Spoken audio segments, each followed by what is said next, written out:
the benefits of dry January or the benefits of sobriety or the benefits of not drinking, whatever you want to call it.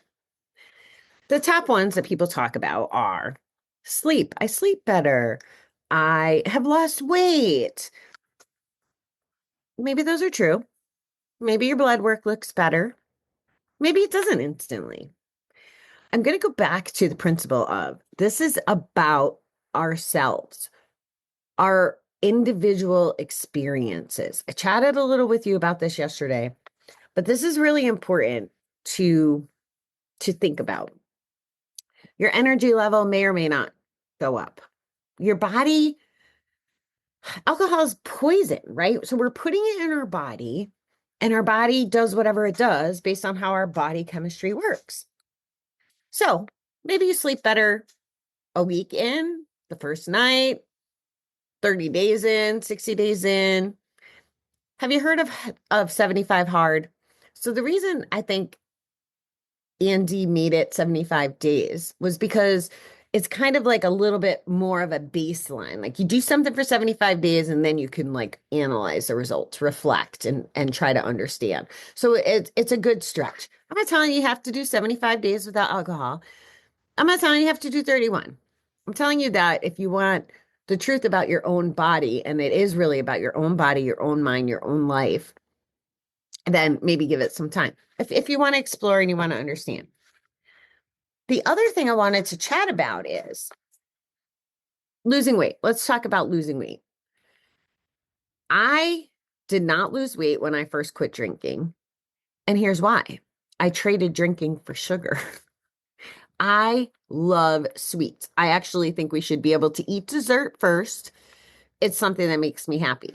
Now, the feeling after I've eaten sugar a lot is not good.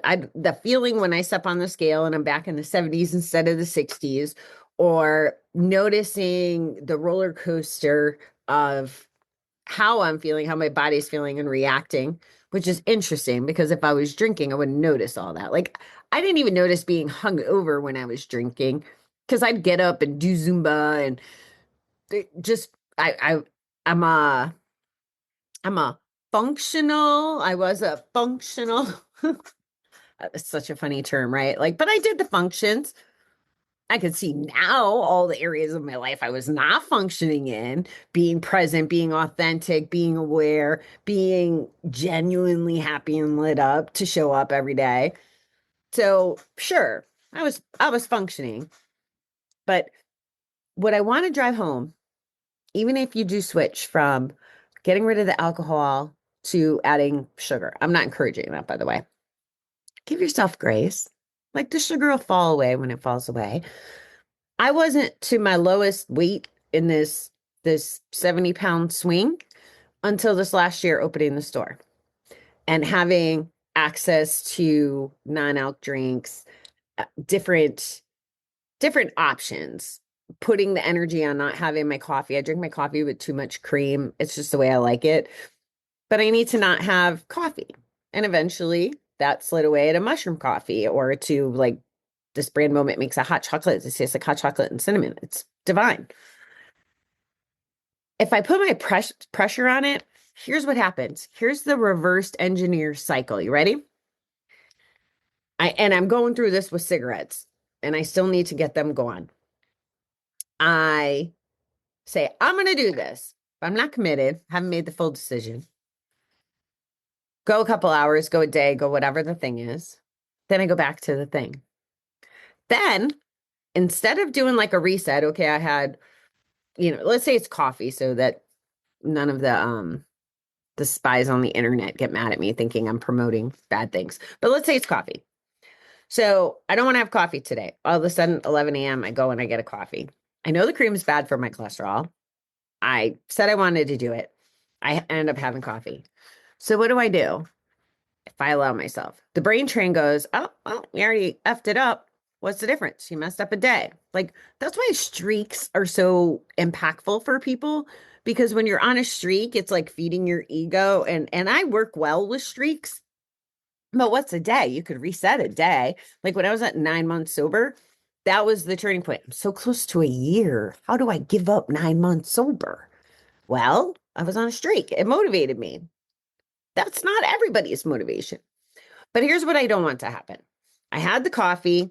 I'm a failure. Oh, well, I might as well just have more coffee. And then the next day it becomes easier. And then you're back to, I call it attitude behavior versus gratitude behavior. So instead of me having coffee, or this is what it could look like if you apply what I'm talking about here. So I have the cup of coffee, even though I said I'm not going to have coffee anymore. Drink the coffee that day, get up the next morning. I need to reprogram the thought. First, I need to be aware of the thought, which I can't do if I am actively gambling or drinking. Reprogram the thought. Okay, so you drank coffee yesterday. Okay, cool. You gave yourself a treat. Now, you know that you want to be healthy. You know you have a mission. You know you want to stay alive 40 more years. So how does drinking that much cream help your cholesterol and help your mission and help your life and help do the things you want to do? It's going to be different for you too. Maybe it's your kids that are motivating, or maybe your health, or whatever is important to you. So how about, okay, so I give myself grace. That was yesterday. I'm today. I'm in this moment. I get to make a choice every freaking moment today. So maybe today I don't drink coffee. Maybe today I don't do the thing. And then the next wake up or the next situation, it's interrupting that pattern. We can't interrupt if we don't notice, for starters, but then taking action on it. And that's why I use the lingo of addictude to gratitude, because if I can notice the pattern interrupt and then switch it to gratitude, this is what it then looks like. Oh, I'm grateful I had access to coffee yesterday. I'm grateful that I have a purpose. I'm grateful that I have my health and that I haven't had a heart attack yet. I'm grateful, blah, blah, blah. And then I start giving it context about the whys to move forward to the solution. So many people think that giving up drink or gambling or any of those things is a takeaway. No, no. If you can acknowledge what the reward is, and the rewards are so much more tremendous than the numbing, escaping, easing the pain, all of the things. If you can get to that point, notice, and always go back to love, grace, and compassion for yourself. You have to. The noise in our head can win if we let it, but we have a choice on letting it.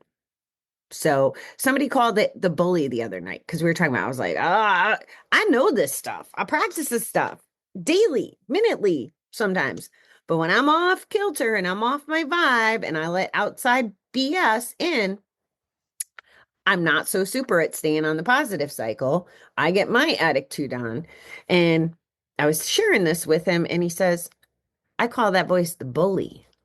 Like, name your voice. Be like, hey, voice, I see you.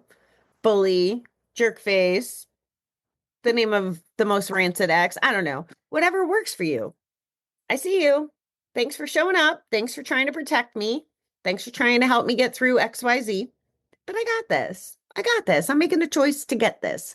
I don't need caffeine, nicotine, gambling, ethanol. I don't need it. I'm me and I'm awesome and I got this. So you got this. Remember, two separate things. The bully doesn't have to win.